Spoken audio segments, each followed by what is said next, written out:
सेना शिरूरच्या वतीने महाराष्ट्र प्रदूषण नियंत्रण मंडळाला 27 जानेवारी 2025 रोजी शिरूरच्या घनकचरा संकलन केंद्रावर जो कचरा पेटत होता त्याबाबत तक्रार करण्यात आली होती 27 जानेवारी 2025 ला। त्या तक्रारीची दखल घेऊन पुणे प्रदूषण नियंत्रण मंडळाच्या अधिकारी सुषमा कुंभार मॅडम यांनी 28 तारखेला प्रत्यक्ष स्थळाला भेट देऊन तक्रारीची शहानिशा केली व सत्य परिस्थिती काय आहे याची शहानिशा केली। त्यावेळेस त्यांच्या हे निदर्शनास आले की त्या ठिकाणी बेकायदेशीररित्या मोठ्या प्रमाणात कचरा गोळा केला जात आहे, डंप केला जात आहे व त्याच्यातून जाळ होत आहे, पेट होत आहे आणि त्या ठिकाणी पेटलेल्या जाळामुळे मोठे मोठे स्फोट होत आहे असे नागरिक त्या परिसरातील नागरिकांनी त्यांच्या निदर्शनास आणून दिले। या सर्व बाबींची दखल घेऊन त्यांनी 31 तारखेला त्यांच्या वरिष्ठांना अहवाल सादर केला की शिरूर नगर परिषदेच्या घनकचरा केंद्रावर शास्त्रोक्त पद्धतीने कोणतीही प्रक्रिया होत नाही। त्यामुळे शास्त्रोक्त पद्धतीने प्रक्रिया न होण्यामुळे जो वायू प्रदूषण होत आहे, पर्यावरण प्रदूषण होत आहे, त्यामुळे त्या परिसरातील नागरिकांच्या जीवाला धोका निर्माण झाला आहे। त्याचबरोबर आजतागत शिरूर नगर परिषदेने महाराष्ट्र प्रदूषण नियंत्रण मंडळाची कोणतीही परवानगी घनकचरा शास्त्रोक्त पद्धतीने करण्यासाठी घेतलेली नाही असं त्यांच्या पत्रामध्ये नमूद करण्यात आलं आहे। ही फार मोठी शोकांतिका आहे की एक स्थानिक स्वराज्य संस्था अनेक वर्षापासून चालू आहे, परंतु त्यांनी घनकचऱ्यावर कोणतीही प्रक्रियेसाठी परवानगी महाराष्ट्र प्रदूषण नियंत्रण मंडळाची घेतलेली नाही।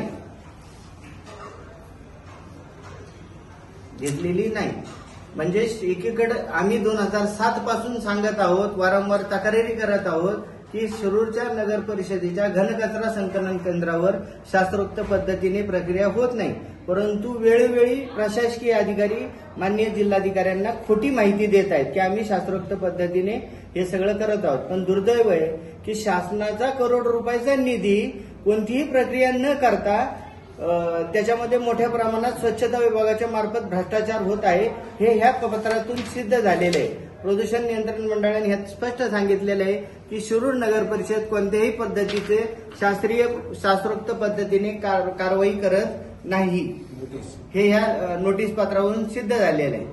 आणि त्या अनुषंगाने प्रादेशिक संचालक महाराष्ट्र प्रदूषण नियंत्रण मंडळाचे प्रादेशिक अधिकारी साळुंके साहेबांनी शिरूर नगर परिषदेला 15 दिवसाच्या आतमध्ये खुलासा करण्यास सांगितलेला आहे। खुलासा काय करायचा आहे त्यांना, तर त्यामध्ये त्यांनी येणाऱ्या काळामध्ये शिरूर शहरामध्ये गोळा होणारा जो कचरा आहे याच्यावर काय ते प्रक्रिया करणार आहेत, त्याच्यावर ते काय उपाययोजना करणार आहेत, हा अहवाल त्यांना 15 दिवसात सादर करण्याची त्यांनी नोटीस दिलेली आहे। अन्यथा ते शासनाच्या 2016च्या MSWच्या कायद्यानुसार मॅनेजमेंट सॉलिड वेस्टच्या कायद्याप्रमाणे शिरूर नगर परिषदेविरुद्ध कारवाई करणार आहेत।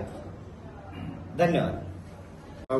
गेले अनेक वर्षापासून आम्ही ह्या बेकायदेशीर कचरा डेपोच्या संदर्भात जे काही घडत आहे त्याच्या तक्रारी करत आहोत, परंतु शिरूर नगर परिषद प्रशासन हे वेळोवेळी माननीय जिल्हाधिकारी महोदयांना शासनाला चुकीचे अहवाल यापूर्वी दिलेले आणि असेच त्यांची बळवण करत आहे, आमचीही बळवण करत आहे। नगर परिषदेने त्यांच्या कार्यक्षेत्रात निर्माण झालेल्या घनकचऱ्याचे संग्रह, विभाजन, उपचार आणि विल्हेवाट लावण्याची योग्य सुविधा उपलब्ध करून दिली नाही हे त्यांच्या त्या पत्रात निष्कर्ष त्याच्यात स्पष्ट आलेला आहे। मग तिथं फक्त गावामध्ये यांच्या गाड्या चालू आहेत, त्या गाड्यांना 2 कप्पे, एक ओला एक सुक्याचा, हे फक्त रस्त्यावरती दिखावा आहे।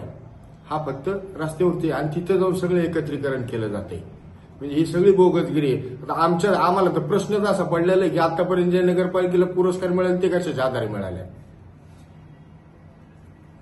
हाच आम्हाला पडलेला एक मोठा प्रश्न आहे। आणि ह्याच्यामध्ये लाखो रुपयाचा भ्रष्टाचार आहे। कचरा डेपो नाही तर ते सोन्याचं अंड देणारा एक काय म्हणता येईल त्याला, कोंबडी आहे, सोन्याचं अंड। गब्बर झाल्या सगळी माणसं, गब्बर झालेली।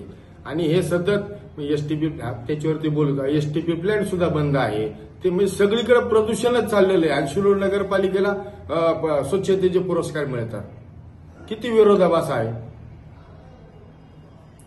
म्हणजे कचरा डेपोमध्ये काही प्रक्रियाच होत नाही असं काहीच प्रक्रिया होत नाही। अहो, कचरा डेपोवरती आपल्याला शिरूर नगरपालिकेला 0 उत्पन्न आहे। उत्पन्नाची 3च प्रकार आहे, बाकीचे तर सांगत नाही। एक प्लॅस्टिक विक्री करायचे, पुठ्ठा विक्री करायचे, खताची प्रक्रिया करायची. 1 रुपयाचं शिरूर नगरपालिकेवर उत्पन्न नाही. आणि सन्माननीय यापूर्वीच्या स्मिता काळे मॅडम यांनी जिल्हाधिकारी कार्यालयामध्ये डीपीओच्या समोर सांगितलं की आम्ही हे रिसायकलिंगसाठी कर्नाटकला पाठवतोय. आम्हाला अजून त्या कंपनीचा शोधच नाही लागला. आम्ही डीपीओला आम्हाला ते कुठल्या कर्नाटकचा ऍड्रेस आला ते तरी सांगा, आम्ही जाऊन येतोय तिथं. रिसायकलिंगला मटेरियल जाते. म्हणजे आज एवढी बोगसगिरी करावं. हे सगळं पुढे काय भूमिका आहे तुमच्या? आता ह्याच्यावरती जर यांनी व्यवस्थित अहवाल दिलेला नाही तर भविष्यामध्ये आम्ही नदीमध्ये जे पाणी सोडलं जातं दूषित आणि हे कचरा ह्या 2 प्रक्रियेवरती आम्ही काम केलेलं आहे. आमचं सगळं तयार आहे, पण आम्हाला आतापर्यंत कचऱ्याच्या बाबत अथेंटिक काही नव्हतं. पण योगायोगाने आता हा कागद आम्हाला मिळालेला आहे. ह्याच्यामध्ये दुरुस्त्या करून आमचं ब्रीफ तयार आहे. आम्ही एनजीटी महाराष्ट्र हरित लवादामध्ये आम्ही ह्याच्या विरोधात दाद मागणार आहोत. माननीय जिल्हाधिकारी आणि शिरूर नगर परिषद यांना आम्ही पार्टी करणार आहोत.